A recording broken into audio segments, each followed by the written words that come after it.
प्रधानमंत्री नरेंद्र मोदी 25 और 26 फरवरी को इजरायल की एक महत्वपूर्ण यात्रा पर जा रहे हैं। जी हां, ये उनकी 2017 की ऐतिहासिक यात्रा के बाद दूसरी यात्रा है और उनके तीसरे कार्यकाल के दौरान पहली। ये दौरा सिर्फ औपचारिक नहीं बल्कि वेस्टर्न एशियन जियोपॉलिटिक्स के एक महत्वपूर्ण मोड़ पर हो रहा है। इस 2 दिन की यात्रा में पीएम मोदी भारत इजरायल संबंधों को नई ऊंचाइयों पर ले जाने की कोशिश करेंगे, जहां बात होगी defence, technology, innovation and trade के एरियाज में। दोनों देशों के बीच पार्टनरशिप को बढ़ावा देना इस यात्रा का एक मुख्य गोल है। सबसे खास बात यह है कि प्रधानमंत्री मोदी न सिर्फ इजरायल की संसद को संबोधित करेंगे, जिसमें ये सम्मान बेहद दुर्लभ है और केवल दोनों लोकतांत्रिक देशों के बीच मजबूत पॉलिटिकल हार्मनी को दिखाता है।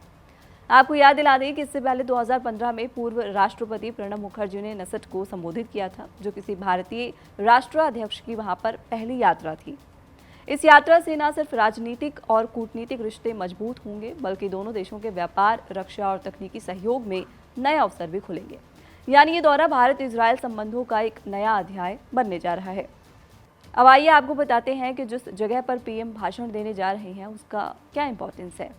नेसेट इजरायल का एकमात्र नेशनल एग्जीक्यूशन इंस्टीट्यूशन है और इसे दुनिया की सबसे अनोखी संसदों में से एक माना जाता है।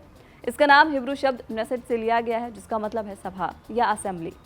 नेसेट न केवल कानून बनाता है बल्कि सरकार का गठन, बजट का फॉर्मेशन, प्रेजेंटेशन और प्रधानमंत्री की निगरानी जैसे जिम्मेदारियों में भी सुप्रीम है। नेसेट का इतिहास इजरायल की स्वतंत्रता से जुड़ा हुआ है। 14 फरवरी 1949 को पहली बार डेमोक्रेटिक इलेक्शंस करवाए गए और तब से ये संसद इजरायल की पॉलिटिक्स का सेंटर बन गई। ये पारंपरिक संसदों से अलग है क्योंकि इसमें छोटे और बड़े दोनों प्रकार के राजनीतिक दलों के प्रतिनिधित्व को मिलता है। नेसेट में कुल 120 सदस्य होते हैं, जिन्हें प्रतिनिधित्व के आधार पर चुना जाता है।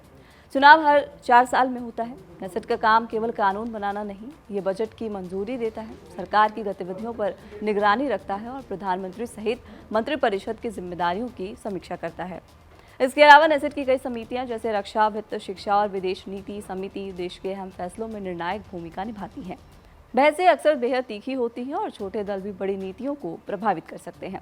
फिलहाल इस वीडियो में इतना ही। आप इस खबर पर क्या सोचते हैं, कमेंट बॉक्स में अपनी राय जरूर दें। साथ ही अगर नए हैं तो चैनल कड़क को सब्सक्राइब करना बिल्कुल न भूलें।